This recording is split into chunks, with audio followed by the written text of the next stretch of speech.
नमस्कार, आप देख रहे हैं उत्तराखंड का नंबर 1 डिजिटल चैनल पहाड़ टीवी। आपके साथ में हूं बबीता रियाल।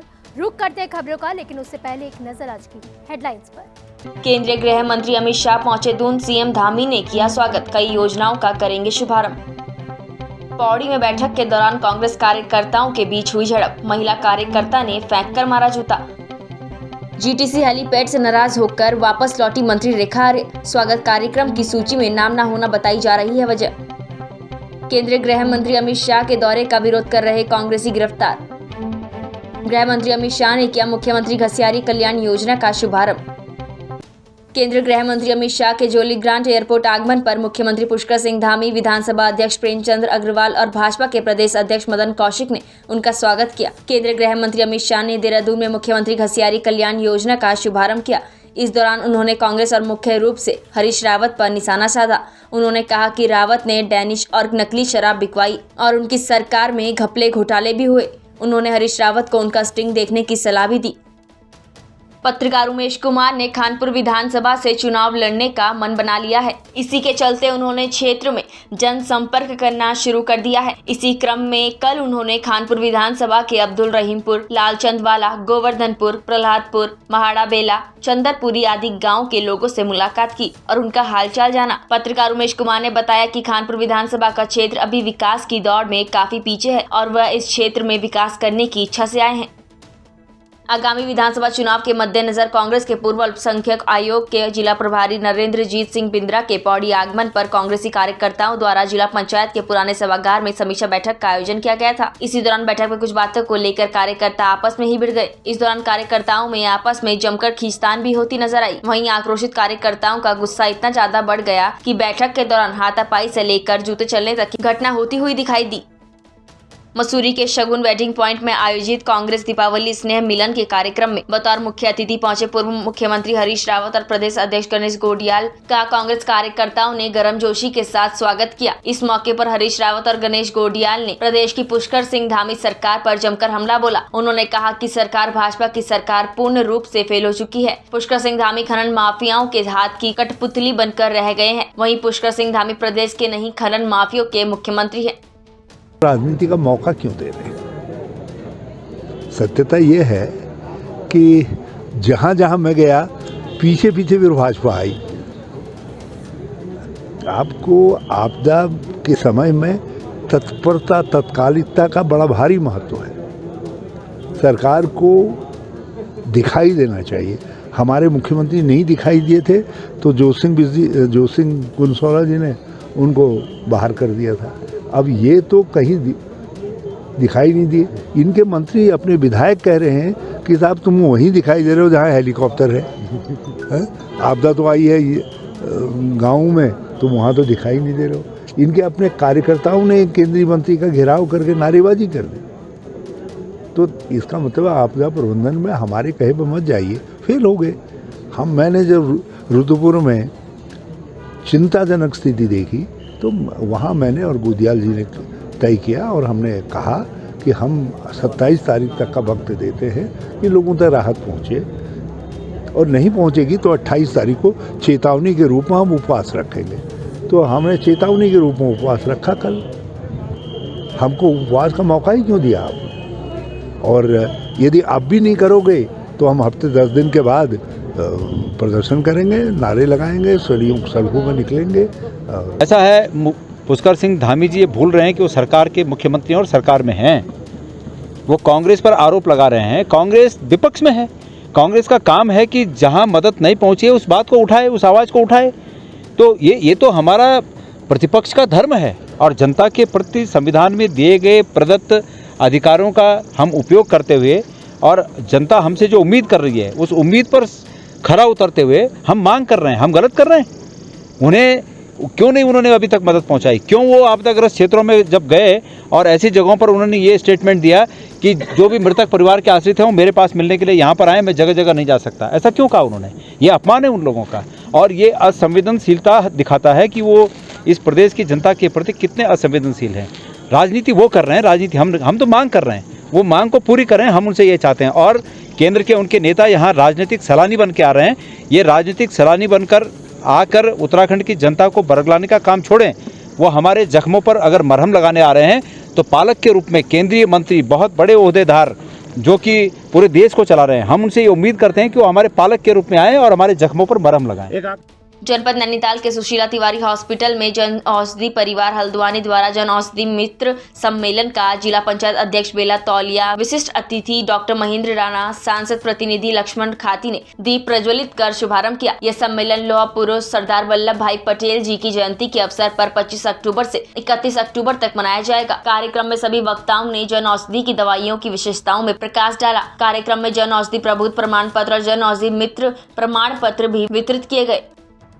विकासनगर में जन संघर्ष मोर्चा अध्यक्ष और GMVN के पूर्व उपाध्यक्ष रघुनाथ सिंह नेगी ने कहा कि उत्तराखंड राज्य भंडारागार निगम के कार्मिकों को सरकार की उदासीनता और निगम प्रबंधन की ढीलामस्ती के चलते आज तक 7वें वेतनमान का लाभ नहीं मिल पाया, जिस कारण कार्मिकों में काफी नाराजगी है। प्रदेश में अधिकांश सभी विभागों के कार्मिकों को 7वें वेतनमान का लाभ मिल चुका है, लेकिन इन कार्मिकों के मामले में सरकार खामोश है। कार्मिकों का सबसे बड़ा दुर्भाग्य है कि इनकी संख्या मात्र दर्जनों में है। अगर सैकड़ों हजारों में होती तो अब तक इनको सभी सुविधाएं मिल चुकी होती। भंडारागार निगम के लाभ की स्थिति में होने के बावजूद कार्मिकों के हक पर डाका डाला जा रहा है। इस पर नेगी ने कहा कि इसके साथ साथ निगम कार्मिकों की पदोन्नति का मामला भी वर्ष 2016 से लटका हुआ है। विभागीय ढांचे में रिक्तियों के बावजूद कार्मिकों की पदोन्नति भी आज तक लटकी हुई है। मोर्चा शीघ्र ही निगम कार्मिकों की मांगों को सरकार के समक्ष रखेगा।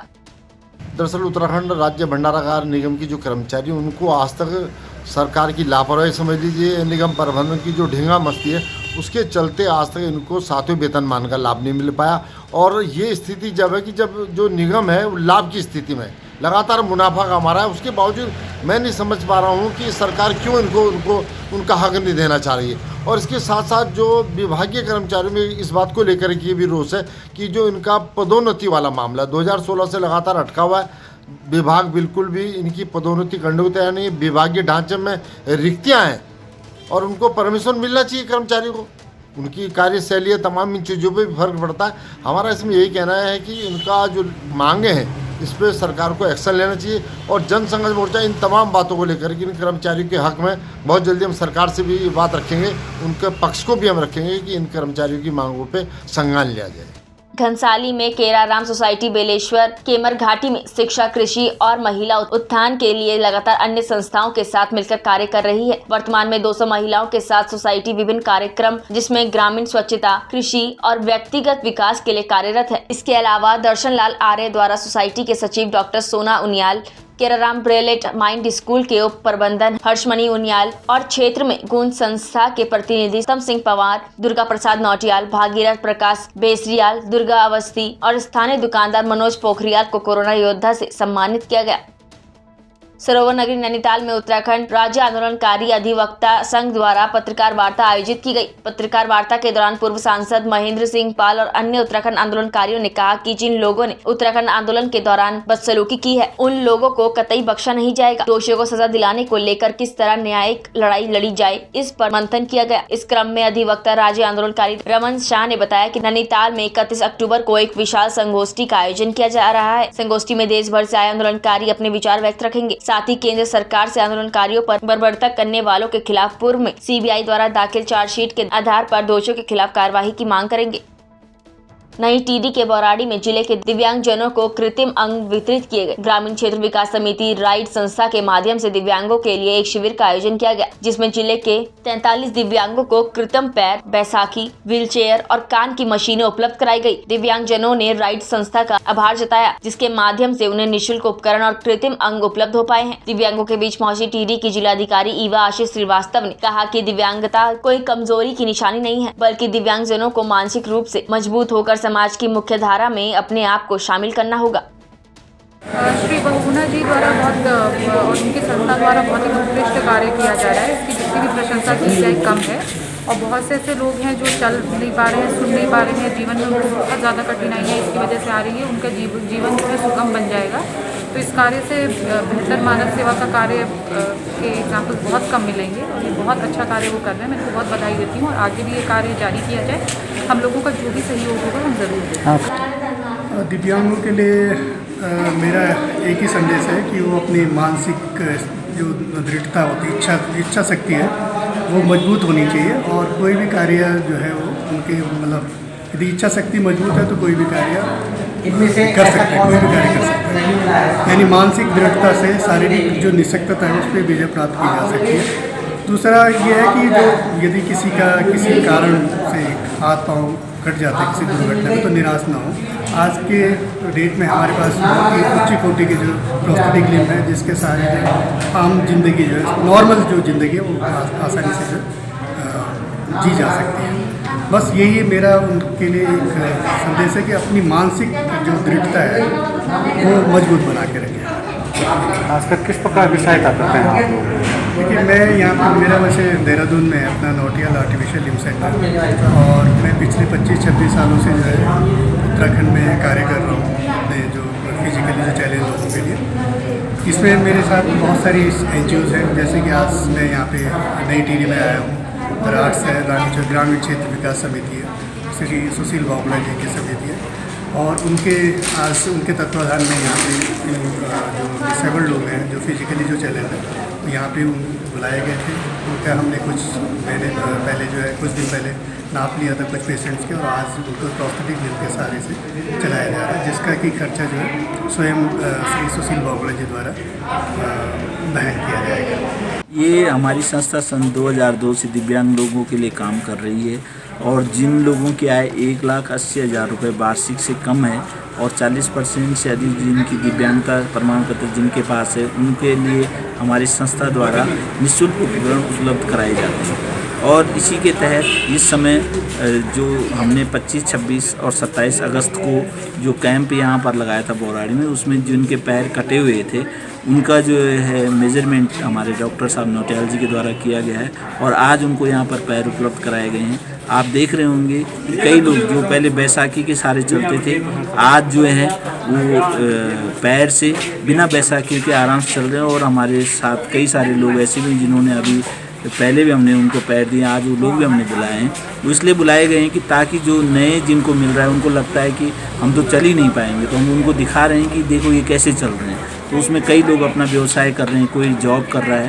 तो इस तरह से हम लोग अभी तक हमने 2002 से कम 8,000 व्यक्तियों को हम जो है ये दे चुके हैं। और इसमें प्रत्येक 3 साल में हम इनको फिर से दे सकते हैं, लेकिन 3 साल से पहले नहीं दिया जा सकता। अगर 3 साल के बाद इनका कोई पैर या कोई चीज़ खराब हो जाती है तो फिर दिया जा सकता है।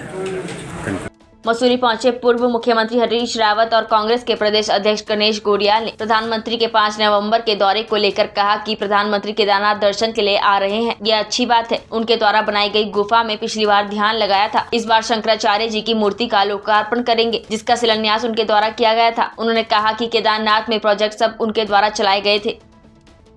अच्छी बात है, हमारी बनाई हुई गुफा में पिछली बार ध्यान लगाया था, इस बार शंकराचार्य की जहाँ पर हमने समाधि का निर्माण काम शुरू किया था वहाँ मूर्ति का उद्घाटन कर देंगे।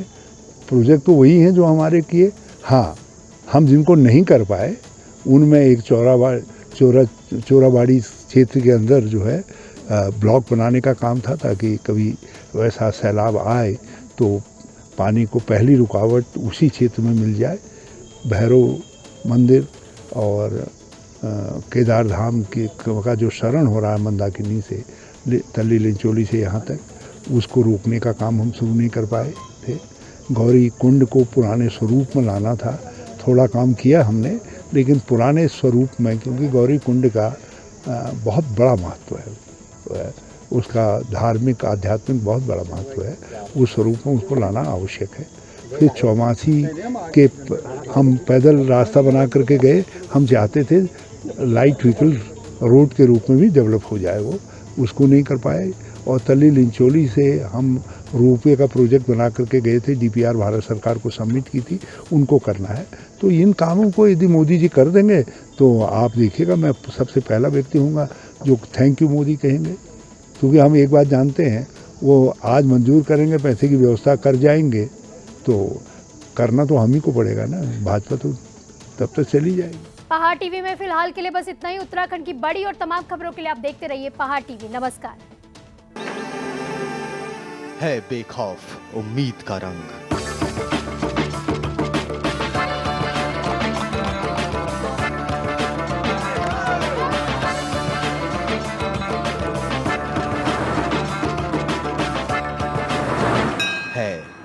था भी।